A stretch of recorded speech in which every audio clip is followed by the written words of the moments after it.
या विशेष अधिवेशनाचं सरकारनं जो सगळ्या सोयऱ्यांची अधिसूचना काढली त्याची अंमलबजावणी सुरुवातीलाच करावी।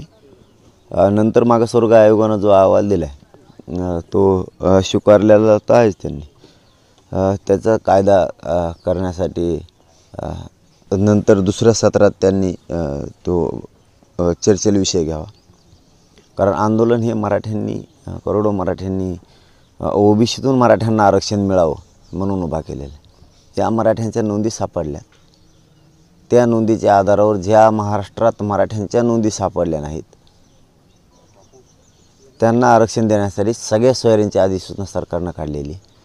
त्यासाठी सरकारला विनंती की त्यांनी अगोदर आज जे अधिवेशन आहे आजचं विशेष अधिवेशन त्याच्यात अगोदर सगळ्या सोयऱ्यांचा विषय घेऊन त्याची अंमलबजावणी करावी आणि महाराष्ट्रातल्याही सर्व आमदार महोदयांनी आणि मंत्री महोदयांनी मराठ्यांच्या यांनी या सगळ्या सोयऱ्यांची अंमलबजावणी करण्यासाठी तो विषय सगळ्यांनी लावून धरावा। याचबरोबर त्यांनी मराठा समाजाची जी मागणी आहे ओबीसीतून मराठ्यांना आरक्षण या मागणीविषयी बोलावं, लावून धरावं। मराठ्यांची मागणी एक आणि तुम्ही वेगळी करताय की वेगळी द्या।